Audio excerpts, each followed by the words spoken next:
Francesca POV.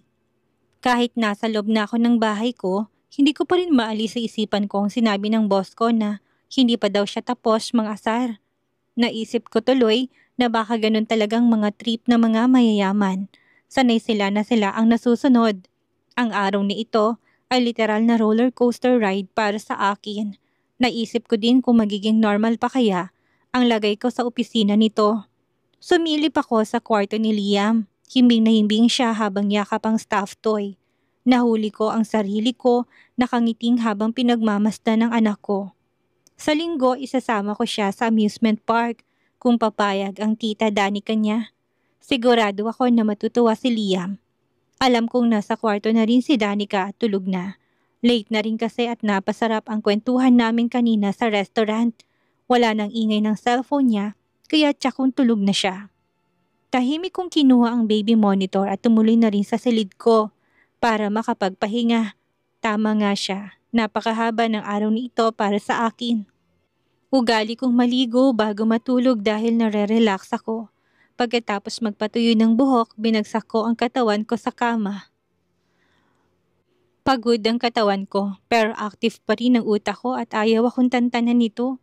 Iniisip ko kasi ang boss ko. Nababalo ka na yata, Francesca. Kinulang man ako sa tulog, maaga pa rin ako nagising para ayusan si Liam. Para sa daycare niya, masiglang batang anak ko, masaya niyang kinuwentong mga natutunan niya sa preschool habang binibihisan ko siya. Halos sumabog ang puso ko dahil nakikita ko siyang lumalaki ng masaya. Sa kusina, nadatnan namin si Danica at naghahanda ng almusal namin. Siya talaga ang nakatoka sa kusina dahil mas magaling siya sa akin sa pagluluto. Good morning, best friend. Kamusta ka naman? Gusto ko ng buong kwento ng mga nangyari kahapon ha? Kasi naman, mas exciting pa sa telenovelang istorya ng buhay mo. Sinabi mo pa, mamayang gabi na ako magkukwento. Para lang malaman mo, kahapon napatunayan ko na hindi alagad ng impyernong boss ko. Siya talagang leader ng mga demonyo. Himuto ko. Ay talaga ba? Eh di inasar mo rin ng demonyo. Nakataas ang kilay nito sa akin. Ha? Anong pinagsasabi mo? Huwag ako, Francesca. Maaga kang umalis ng bahay kahapon. Nag-iwan ka pa ng note na para kang susuong sa digmaan. Ano yun? Trip-trip lang? Huli ako. Ah, yun ba? Sinuot ko yung black dress na binigay mo ng birthday ko. Tapos yung red heels. Lumuwang mga mata ni Danica. Gagi! Pang-party kasi yun. Ewan ko sa'yo. Hulaan ko hinalikan ka na lalaking yon. Kung hindi ka niya pinansin sa suot mo, magpapagupit talaga ako. Pilya akong ngumiti. Wala kang gugupitin. Mamaya ko nasasabihin lahat. Ihatid ko muna si Liam. Gusto mong sumama? Oo naman. Inubos lang niya ang kape niya. Promise, lahat ng detalye ha? Kumakati ang puwet ko sa chika. Basta ikwento mo rin yung sayo. Mukhang masaya sa trabaho mo eh. Sus! Hindi ka maniniwala. Kampon din ni Lucifer ang boss ko. Pero ikaw na muna. Sa palagay mo ba, nang matatakpan na suot mong ganda mo? Alam ko kung anong ginagawa mo. Gusto mo mag-low-key. Sorry pero hindi uubra. Ang laki kaya ng melon mo. Napailing ako. Prangka si Danica at hindi ko naman siya masisisi dahil tama siya. Ang suot kong gray pantsuit at mukha namang maayos at professional. Malayong malayo sa outfit ko nitong mga nakaraang araw. Pero tama siya, malaki ang hinaharap ko, kaya hapit ang blouse. Tinatamad na ako maghanap ng iba pang isusuot, kaya hindi ko na ininda. Huwebes na, pasalamat lang ako at maaga tahimik ang simula nito. May meeting si boss kasamang finance director, kaya inaasahan ko na hindi siya lalabas agad. Abala din ako sa trabaho, maraming kailangang gawin, ang mag-review ng kontrata at iba pa. Nakatanggap din ako ng text galing kay Miss Arabella na malilate siya dahil sa mga inaayos niya para sa paglipat niya sa London office. Nasa kalagitnaan ako ng pagbabasa ng kontrata ng StarTech nang biglang bumukas ang pinto't niluwa nito ang boss ko. Mukhang wala siya sa mood at diretso sa opisina niya. Tumigil siya sa may pinto. Miss Moretti, na-review mo na bang kontrata ng StarTech? Ah, Miss Moretti na ulit. Business mode kami ngayon. Mas mabuti. Good morning, sir. Yes, kakatapos lang. Nasa email mo na din ang electronic copy. Na-confirm ko na rin ang cargo dispatch papuntang Japan. Kung hindi ako nagkakamali ngayong gabi din yon. Complete papers na, nasa email na rin ang report. Good, may meeting tayo kay Jaime Versosa ng Versosa Holdings pagkatapos ng lunch. Sasama ka para mag-notes. Tapos mo na ba ang schedule para sa financial reports? Tapos na sir, 5 p.m. dito sa office mo as requested. Mabuti. Naglikot ang mga mata niya. Nasaan si Arabella? Hindi ba nagpasabi na malilate siya? Paliwanag ko. Okay, pwede ka nang bumalik sa trabaho mo. Akala ko tapos nang batuhan namin ng professional na linya. Akala ko lang pala dahil babalik na sana ako sa ginagawa ko pero narinig ko muli ang boses niya. At saka, kahit na nakapants at blazer ka, hindi mo mitatagong katawan mo. Baka nakakalimutan mong halos nakita ko ng lahat. Napako ako sa upuan ko, yung hindi ko pa nakikita. Dagdag niya, malapit nang lumabas sa sobrang sikip ng blouse mo. Nakakalokong ngiting binigay niya sa akin. At imbis na sa opisina siya tumuloy, tinungo niyang opisina ng kaibigan. Malamang ay makikipagchismisan siya doon. Napatingin na lang ako sa blouse ko. Wala talagang pag-asang boss ko. Hindi talaga yata kumpletong araw na hindi ako inaasar. Walang hiya talaga. Tanghali na nang dumaan si Josh sa desk ko. Abot ang ngiti niya na parang may sikretong gustong ibahagi sa akin. Francesca, hindi ba sabi ko, ikwento ko kung anong surprise ng asawa ko? Pag-usapan natin over lunch. Sige ba? Masaya ang lunch namin. Puno ng tawanan dahil sa nakakatawang kwento ni Josh tungkol sa asawa niya. Akala ko spicing story time niya pero hindi pala. Kabaliktaran pa ng iniisip ko. Parang masiyahing taong asawa niya. Nainganyo tuloy ako lalo itong makilala. Bago kami bumalik ng opisina, nabanggit pa ni Josh na magpapadala siya ng email sa lahat para sa despedida ni Miss Arabella. Ang boss daw niya ang nakaisip. Pagpatak ng 2 p.m., nasa meeting room na kami para sa appointment ng Versosa Holdings. Nagulat pa ako dahil nandun din si Danica. Nagyakap kami kaagad at pinakilala niya ako sa boss niya bilang best friend niya. Danica, kakausapin ko na talagang tatay mo, biro ni Mr. Versosa. Hindi niya man lang nabanggit ng nirekomenda niya dito ay isa naman palang napakagandang babae. Lumayo pa siya, sana sa atin na lang siya napunta. Makikipagbiruan na sana ako pero narinig ko ang malamig na tinig ng boss ko mula sa likuran ko. Jaime, off limits ang assistant ko. Hindi siya kagaya ng mga babaeng pinaglalaroan mo. Imbis na magalit, natawa lang si Mr. Versosa. Tila naaaliw pa nga. Tama ba itong nakikita ko? Nagsiselos ba si Floyd Russo? This is not you. Siguro nga. May problema ba? Matipid na sagot ni boss. Mabuti na lang at dumating na si Sir Hugo. Jaime, awat na. Huwag mo nang galitin si Floyd. At sino tong kasama mo? Sus, si Danica, anak ni Amador Jeronimo. May boyfriend na yan kaya off limits din, gaya ni Francesca. Kaya siguro mag-best friend sila. Nakakalungkot naman. Buntong hininga ni Sir Hugo. Ipakilala niyo naman ako sa mga kakilala niyong maganda. Nag-iisa lang ako dito. Sorry Mr. Roque, sakay na biro ni Danica. We're one of a kind. Okay, that's enough. Putol ni boss. Meeting ang pinunta niyo dito at hindi ito matchmaking agency. Sayang, umaasa pa naman ako, reklamo ni Sir Hugo. Tumawa kaming lahat pero all in all, naging maayos naman ang buong meeting. Pagkatapos ko magpaalam kay Danica. Halos wala na akong panahon para magbukas ng email para sa susunod na meeting na nakaschedule. Kompleto na kami kaya binigyan ako ni boss ng bagong instruction. Ilak mong pinto ng buong opisina at ilak mo rin ang akin. Noted sir, nagtipon kaming lahat sa sofa ng opisina niya. Yumuko siya ng bahagya at nakapatong ang mga siko niya sa tuhod at seryoso ang ekspresyon. Ganito ang sitwasyon panimula niya. Ang mga taong nandito lang ang pinagkakatiwalaan ko ngayon. Ang sabihin ko ay confidential at hindi kailanman pwedeng lumabas sa kwartong ito. Sa nakaraang 6 na buwan kasi, napansin namin ni Hugo na hindi magkatugmang mga numbers sa financial reports, sa accounting records at sa data mula sa financial sector. Noong una malit lang ang discrepancy pero base sa pinakabagong ulat naging sigurado na kami. May mali, may nagnanakaw sa kumpanya. Seryoso ang meeting na ito, parang may mabigat na bato na nahulog sa sikmura ko. Nilingon ko si Josh, halatang pati siya ay nagulat din sa mga narinig niya. Naging alerto din siya gaya ko, tsaka nagsalita si Sir Hugo. Hindi lang perang nawawala, pati resources ng kumpanya hindi pinalampas. Kaya naman, ilang kliyente natin ang unti-unting umatras at ang iba naman ay kumalas na sa kontrata nila. Tsk, Palatak ni Miss Arabella, kabado.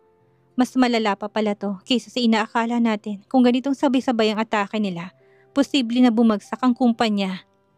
Tama, sagot ni boss. Ginudgod na naman niya ang mga palad sa mukha niya. Stress na stress siya. Kaya ako pinakuha sa yung mga files kahapon, Francesca. Hindi yun alam ng accounting department. Sa tingin ko mas malalim ang problema. Gusto ko ng full audit, hindi lang basic na audit. Gusto ko ng seryosong investigasyon. Kung nangyayari to sa maraming department, imposible na isang tao lang ang may gawa. Opinion ko. Organized to. Malamang isang grupong nasa likod nito. Nung nasa construction firm pa ako, ganito rin ang nangyari sa isang supplier. Wala silang issue dati pero bigla na lang bumagsak. Kaibigan pa siya ni Fermin Salazar. May alam ka ba tungkol sa nangyari? Tanong ni Sir Hugo. Meron naman kahit papaano. Naging assistant niya ako ng 3 buwan. Siya mismo nag-hire ng audit firm. Sabi ng auditors, okay ng lahat pero isang linggo lang lumipas, bankrupt na siya. As in, bagsak. Tinulungan ko pa siyang himayin ng lahat ng records niya. Napangiti si boss, tipid pero isang ngiti. Therefore, may experience ka na sa ganito. Malaking tulong niya sa atin. So, saan nagkamali ang audit team? Sila ng bagong team ko at ang hindi naman ako lalabag sa una kong boss kung magbabahagi ako ng konting kaalaman. Hindi sila nagkamali. Binayaran sila para hindi isiwalat ang totoo. Ang audit firm ay nagpabayad.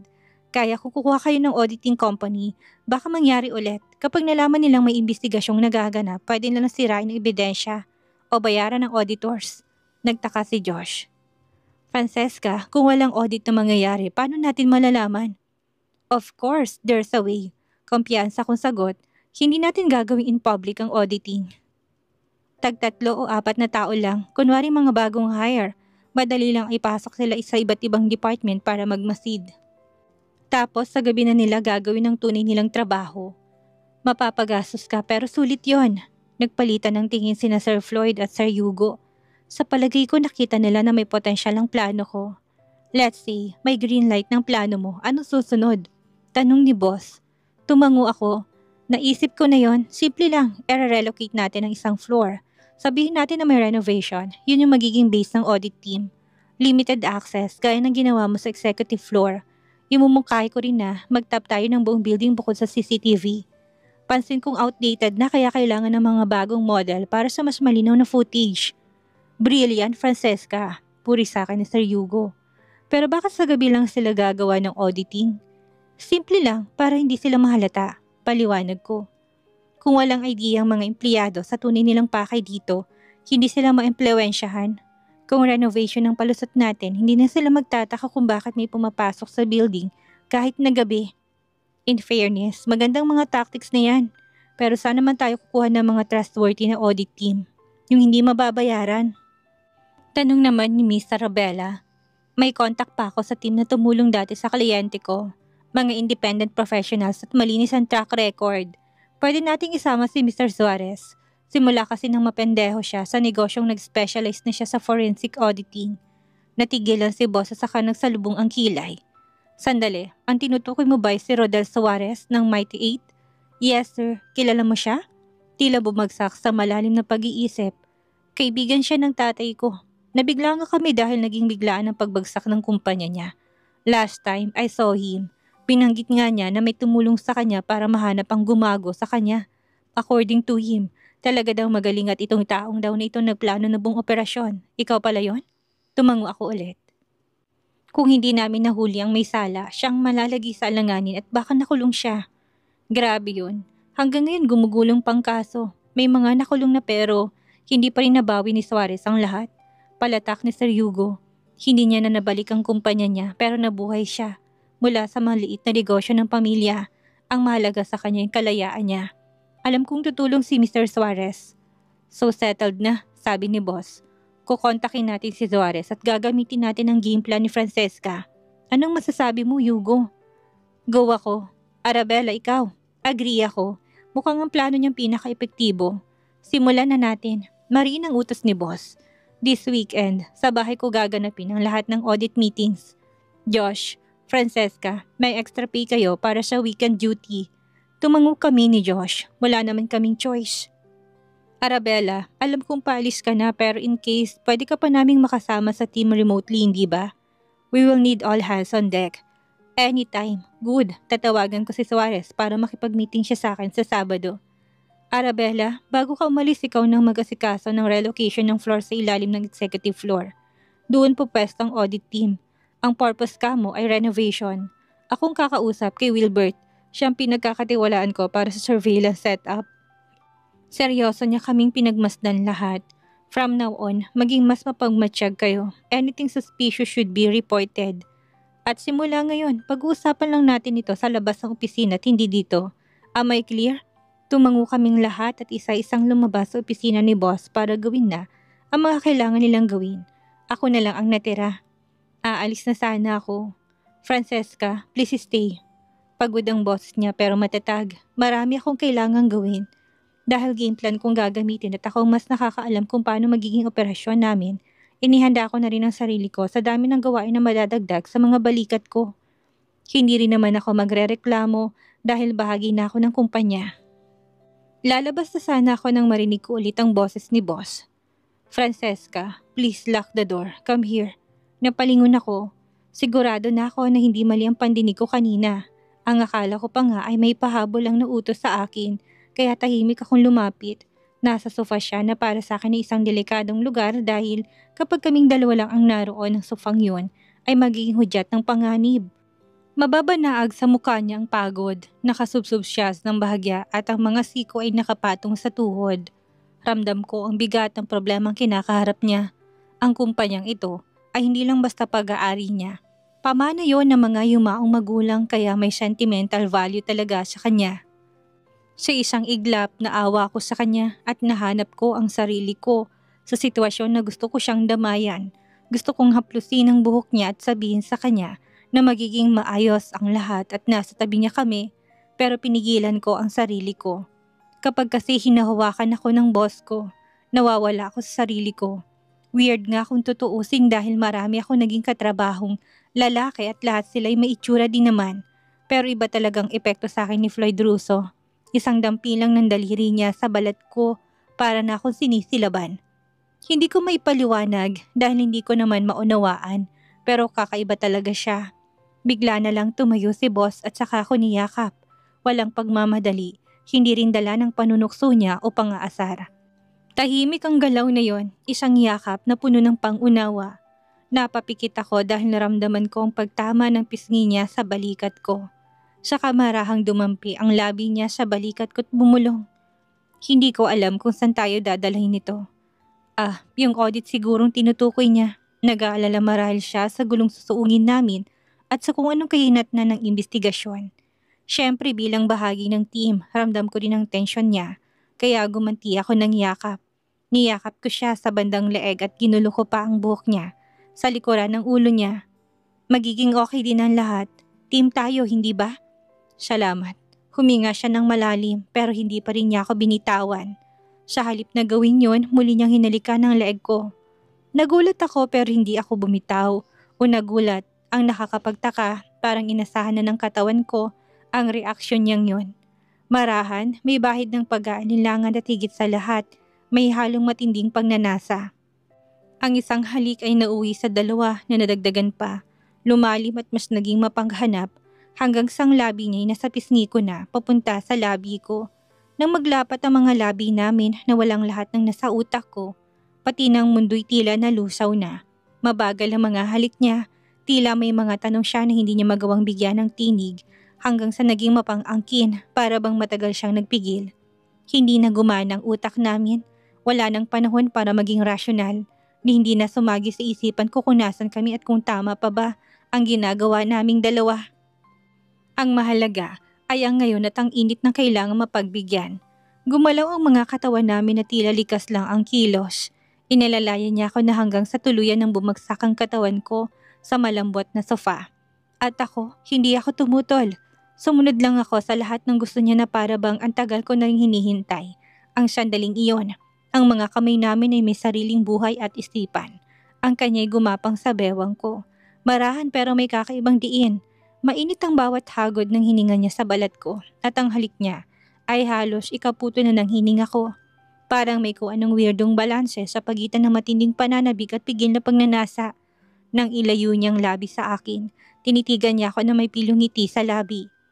Francesca, sa tingin ko'y panahon na para palayain ang kanina pa gustong lumaya sa blouse mo. Gusto kong matawa sa kumpiyansa at kapal ng mukha niya.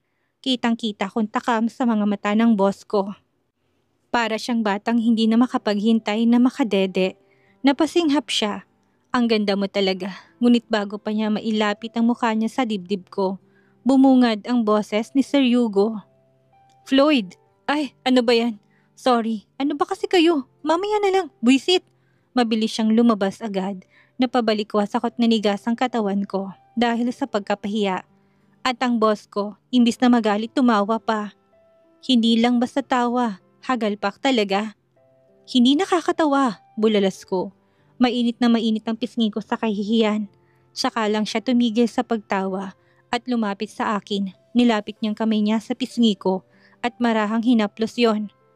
Wala naman siyang nakita dahil mula sa pinto natatakpan kita.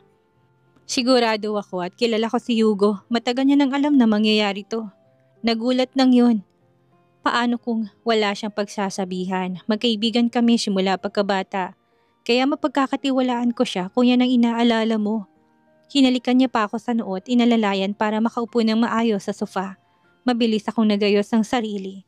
Siniguradong maayos ang pagkakabotones ng blouse at pati ang buhok ko'y inayos ko. Sinubukan kong ibalik ang dignidad ko na napunta yata sa sofang kinauupuan ko. Lumabas siya ng opisina na parang wala lang. Ang landi mo naman kasi, Francesca. Yan ang napapala ng Makakati. Litanya ko sa sarili ko. Ano na lang ang isipin ng boss mo? Na easy to get ka? Nanulis ang nguso ko nang bumalik ako sa desk ko.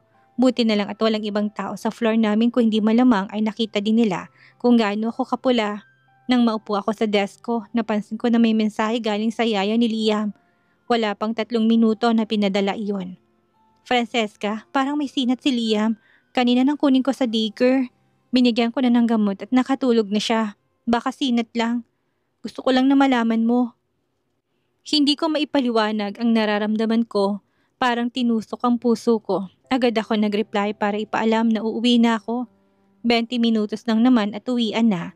Siguro naman hindi ako kakatayin ng boss ko dahil maaga akong uuwi. Flat pang gulong ng kotse ko kaya magta-taxi na lang ako. Dinampot kong bag ko.